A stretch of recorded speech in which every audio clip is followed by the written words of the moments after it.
Welcome back, everybody. It's Tuesday, November 18th, 2025. Mickey Mouse turns 97 years old today.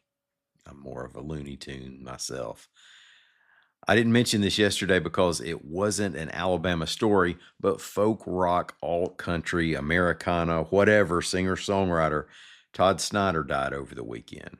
Now, I like guys who bring humor to their art, and he really did that. When you're like that, even when someone doesn't really think your stuff is speaking to them, they appreciate you and like you anyway.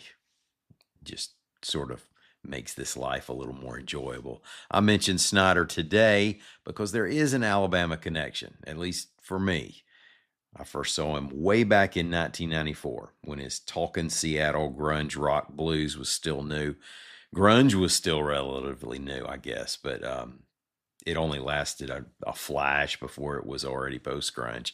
Todd's song gets at that. But in 94, I saw him open for Alabama native Jimmy Buffett. That's a show you wish you could see again. Seeing Snyder for the first time reminded me of seeing an unknown Alison Krauss open for Garth Brooks a couple years earlier. It's like, hey, this person on stage is pretty good, even if the lights are still up and the crowd's talking over them. But all right, if you hate my hillbilly music asides, and in this case, hillbilly slash hippie music aside, email me. I'll return all your subscription costs 100%. Today, we're going to hit on a potential voting bias that you can decide whether it exists or not, since we don't know for sure until we test it. We have the next step in the APT PBS saga, and we have an alleged scam against elderly folks that's led to a couple of arrests. My name's Ike Morgan, and we're down in Alabama.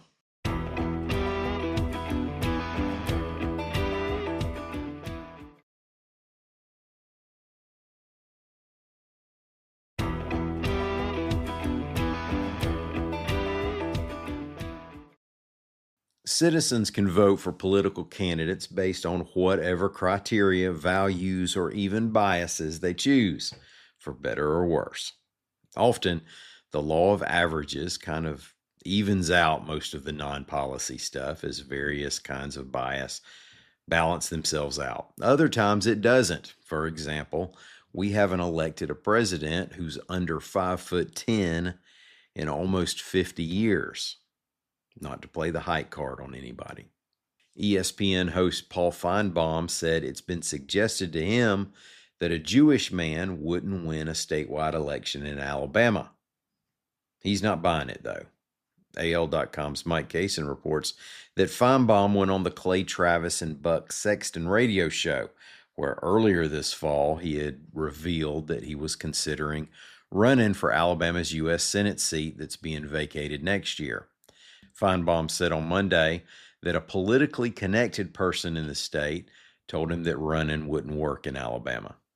Said Feinbaum, quote, I think people here have taken a ridiculously unfair attack and have been painted in a corner that may have been true 50 or 60 years ago, but is not true today. And I'm not going to run on being a Jewish Republican senator if I chose to from Alabama. He said he's still considering jumping into that Senate race and expects to make a decision after the college football season. Republicans who've announced their candidacy include Alabama Attorney General Steve Marshall, Congressman Barry Moore, former Navy SEAL Jared Hudson, former Tuberville advisor Morgan Murphy, and businessman Rodney Walker. Democrats include business owner Kyle Sweetser, business owner Dakari Lariat, and chemist Mark Wheeler. The Alabama Educational Television Commission is meeting at 10 this morning to continue talks on whether to cut ties with PBS, reports AL.com's Elena Bookman. The commission won't be voting on the issue or hearing public comments today. Commission Chairman Ferris Stevens said Alabama Public Television has heard from the public, though, in the form of a large number of emails from audience members who want to keep PBS on the channel. Stevens was among those who raised the possibility of dropping PBS because of federal funding cuts. Said Stevens, quote, PBS, as we have known it, has always been funded by the federal government, and we no longer have that money, End quote. Now, you may recall that earlier this year, the Trump administration cut $1.1 billion from federal funding for the Corporation for Public Broadcasting. Now, that's the organization that funds local public radio and television. Alabama Public Television lost nearly $3 million in grant money. That's about 13% of its annual budget. Others on the commission expressed concern that continuing to work with PBS might land it on the bad side of Trump or other Republican lawmakers who could affect the funding it receives from the state. APT Executive Director Wayne Reed, however, said he's not aware of overwhelming opposition from state officials. Now, in 1955, APT became the first educational television network in the nation. In 1969, PBS was founded and partnered with APT. Now, I'm no criminal mastermind, but if I were, I would try to avoid the crimes that seem to offer really low chances of repeat success, like the kind where you meet your victims face to face, transport them in your vehicle, and enter places of business at times and places that are easily tracked.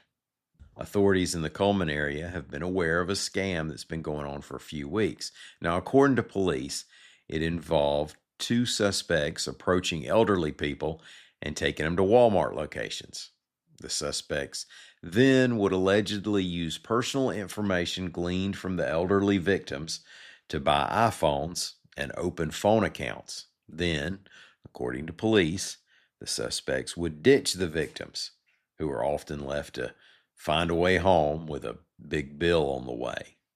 This past Friday, reports AL.com's Carol Robinson, Cullman officers arrested two suspects they say were trying to run their scam on another elderly woman at the Walmart on Olive Street Southwest in Cullman. The two suspects were from Covington, Georgia. They were charged with second-degree financial exploitation of the elderly and third-degree attempted theft of property.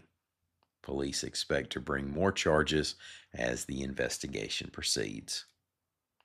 Hey, 19 Alabama schools scored perfect 100s on the state report cards that came out this year. Now, that's up from 11 last year and just 4 the year before. There's a lot to parse through with these report cards, but that was one of the positive things we saw. Read Rebecca Griesbach's story on the site for more on that. We'll be back here again tomorrow. Until then, y'all come by and see us anytime you can on the World Wide Web at AL.com.